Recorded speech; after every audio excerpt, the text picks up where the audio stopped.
Hi, Shannon O'Flaherty here. Tonight I want to talk to you about the labyrinth of life. Today I went to a beautiful medicine circle, and it's with a lovely local community here, one I've been on the fringe of for many years, but finally in divine timing stepped into this a couple of months ago.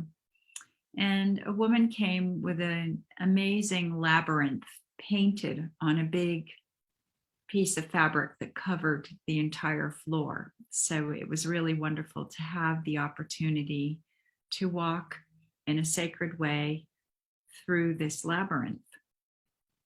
And if you look up the meaning of labyrinth, it says a complicated, irregular network of passages or paths in which it is difficult to find one's way, a maze, kind of like life sometimes.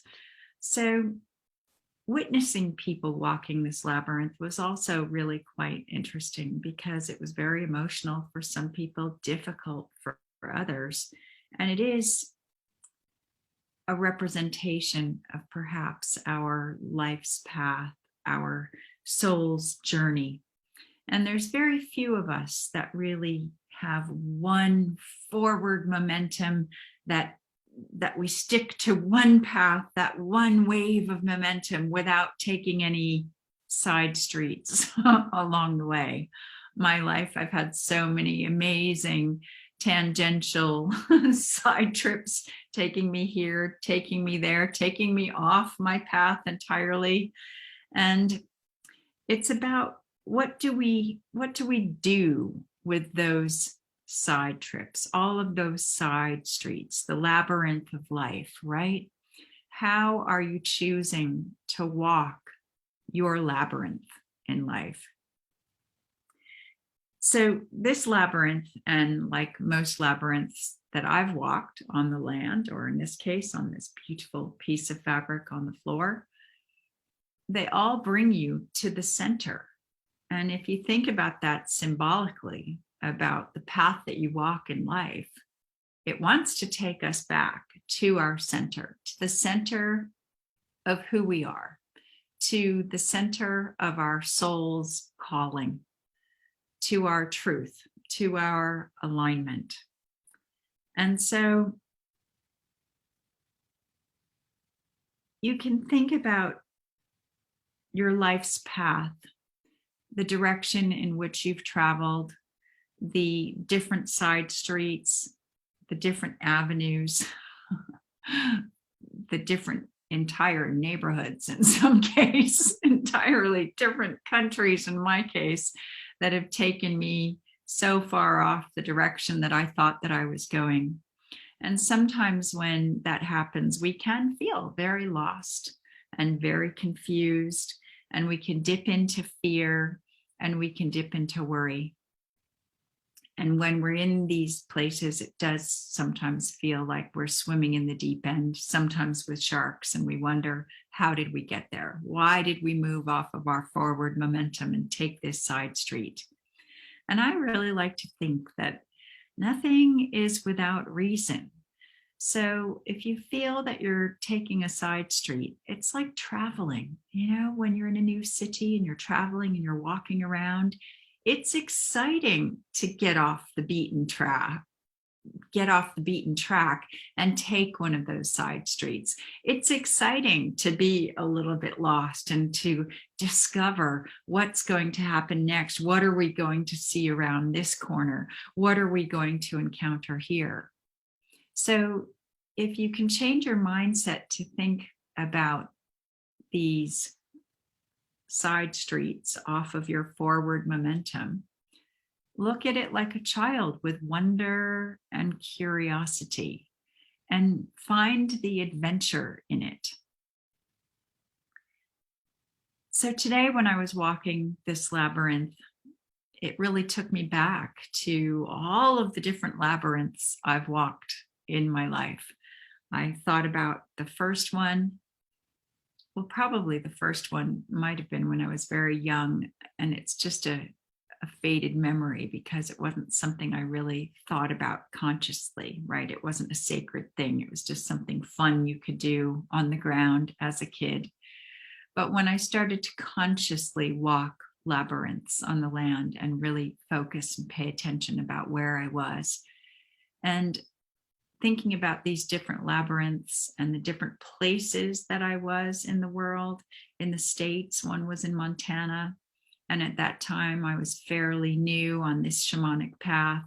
And it made me think about my younger years in Montana. I had spent various months in Montana and my experiences there and how I felt at that time. And then I thought about labyrinths in Brazil and this amazing structure with a massive crystal on the top in the center. So when you'd be in the center of this thing, you could look up and you were underneath this giant quartz crystal. And I do mean giant.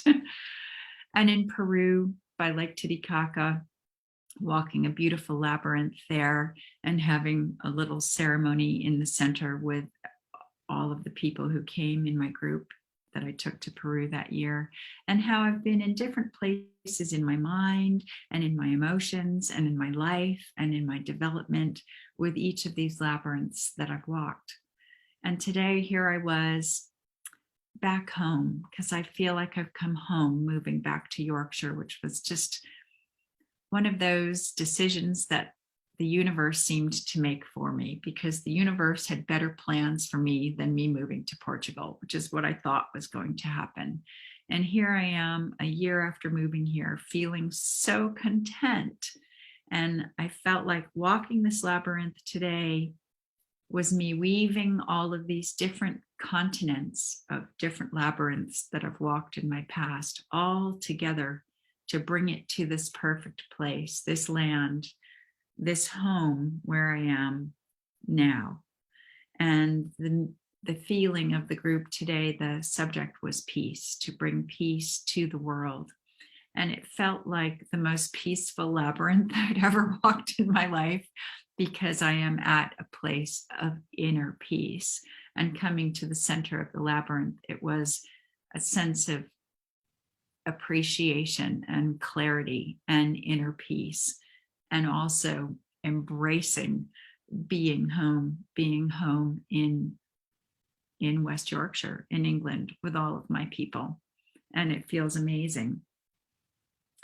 And so that brought me back to the question I asked earlier in the group: why is it your fundamental right to make mistakes? Because, of course, in the great scheme of things, each mistake gets you to a new place of learning and development. So you could say, well, there are no mistakes, but there are.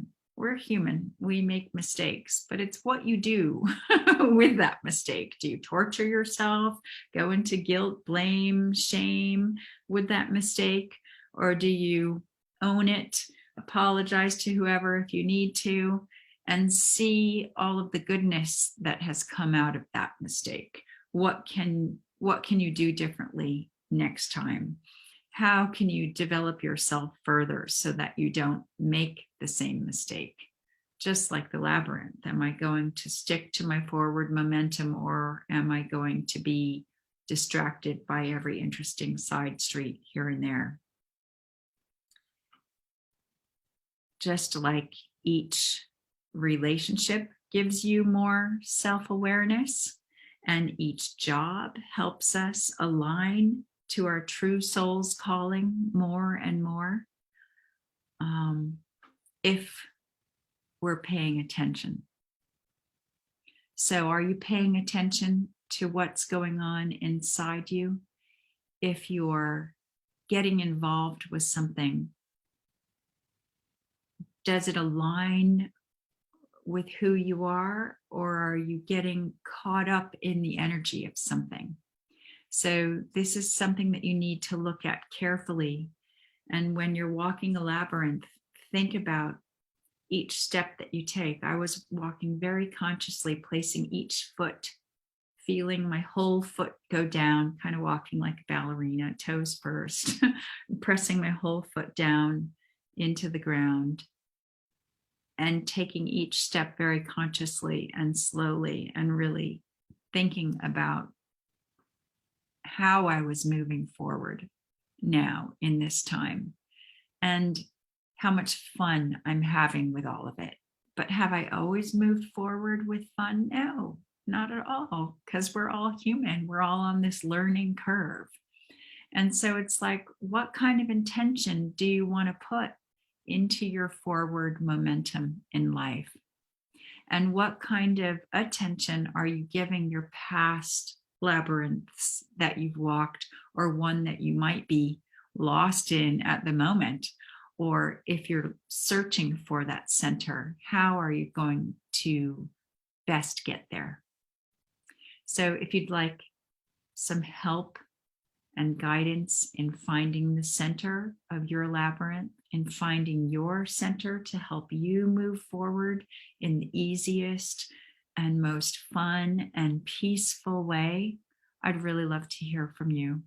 I absolutely love connecting with each of you personally, and it's so wonderful to have a chat and see where you're at, and maybe help you have an aha moment, because we're always discovering new things about ourselves. And so what kind of dance do you want to have with yourself to help you move forward through a smooth labyrinth of life that helps you get to the center right away, or through a really complicated labyrinth where you're feeling lost in it? I'd like to help you find your way through. I love you all so much, and I'll see you in the next video. Bye for now.